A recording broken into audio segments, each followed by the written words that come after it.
How do? Welcome back. Well, finished work a few hours ago and I've been in the garden doing some gardening. We're growing our own veg this summer, so I've just been tending to some vegetable plants, and I thought it's time to have a nice evening beer before I go in for my dinner. This is Muntons Export Stout. It was the last of them Muntons Connoisseur range I bought. There we go. Ooh, lovely hiss. A lot of CO2 smoke. Brewed in the usual manner. 2 weeks in the fermenter, and it's had, whoa, it's a lively one, and it's had about 10 days in the bottle, room temperature. So I thought I'd crack one open and I'll tell you what it's all about. Well, it looks like a stout, nice big off-white tan head, absolutely black. I mean really black. You can't see a thing through that. There's no red at the sides. Absolutely pitch black, which is what you want with a stout, isn't it? And a roasty aroma. Nice roasty aroma, not a big aroma, but it is there. Roasted malt. Right, I'm ready for this. Cheers.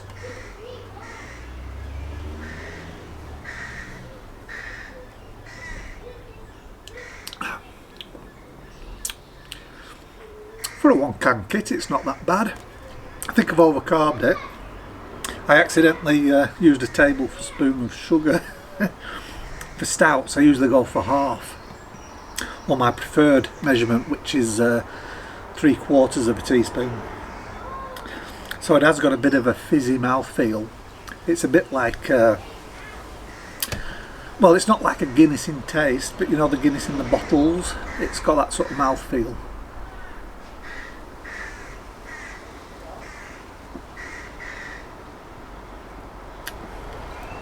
Nice roasty taste. A little bit of coffee, chocolate. It's a standard stout. And for a 1 can kit, that's not bad.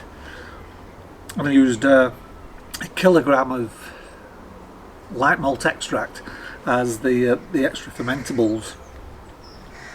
And it's come out alright. It's not a spectacular stout, but for a 1 can kit, and if you like stouts, it's like just a nice everyday pleasant stout, something you don't have to think too much about when you're drinking. And when it's nice and hot outside and you've just finished working in the garden, you don't really want to think about your beers, do you? You just want to neck them.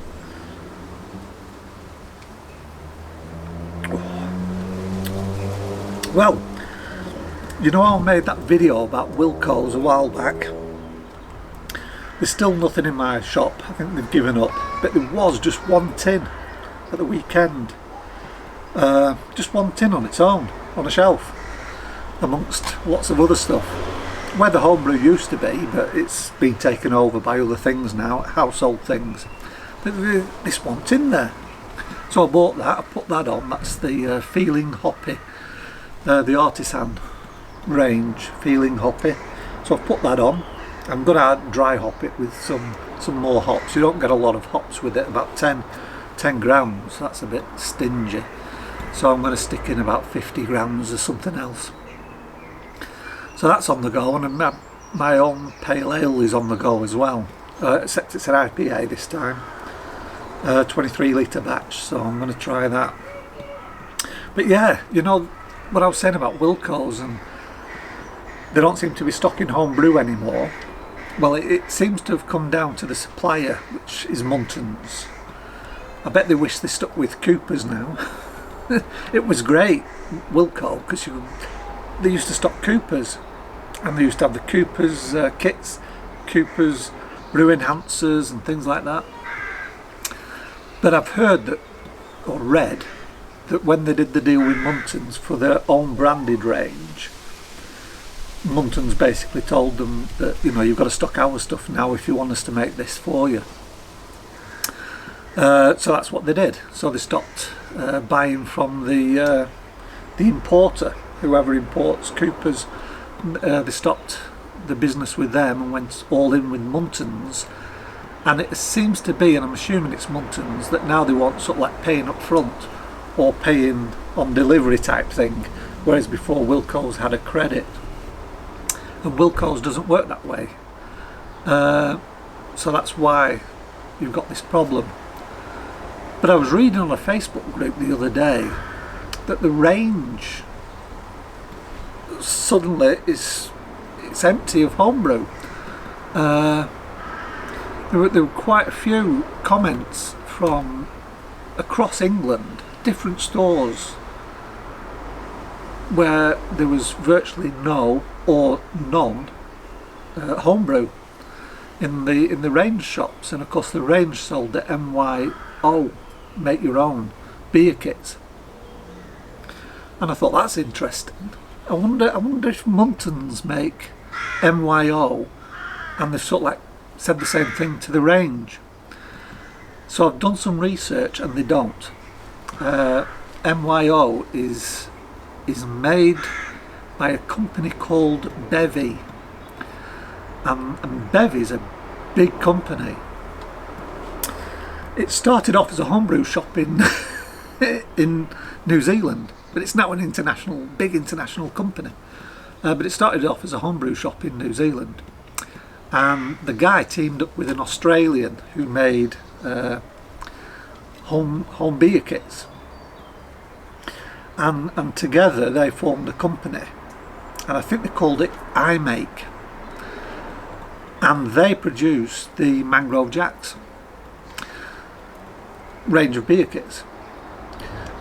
iMake then became quite a successful company, and it partnered with SPL International. Now they were in Switzerland, I think, and they were producing mostly turbo cider yeasts. I forgot Pathway, I think it's called, Pathway brand turbo cider yeasts. But they were also developing the Grainfather system. So they sort of like formed a partnership, SPL International and iMake, and then eventually iMake just bought out SPL International completely, and then they rebranded themselves as Bevy, and they make a lot. So they developed and brought to market the Grainfather system. They also developed and brought to market Mangrove Jacks.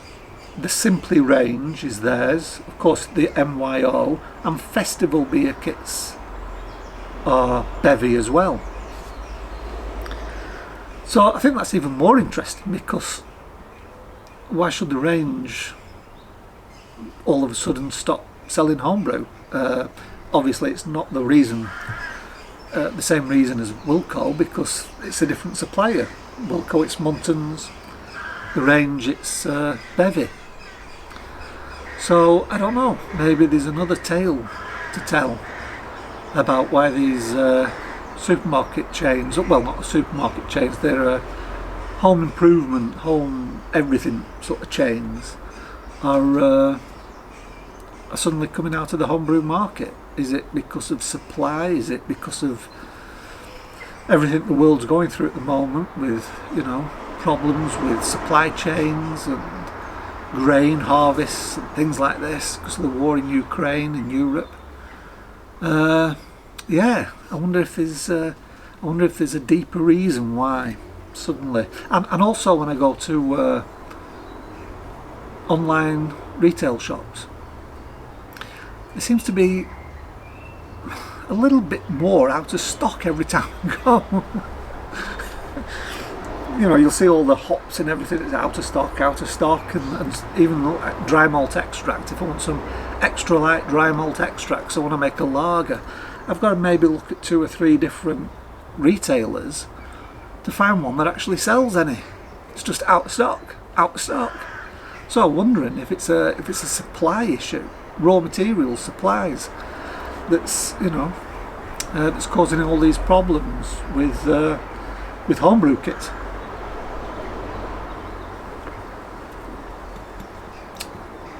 It's getting to the point where you've just got to oh, that went down a bit harsh, where you've just got to sort of like buy stuff when you see it or at least in Wilko's it is, and by the sound of things in the range as well. Right, well, I'm going to finish this and go in for my dinner. Hope you have a great evening or afternoon or morning, whatever time it is you watch this, and I'll see you in the next video. Bye bye for now.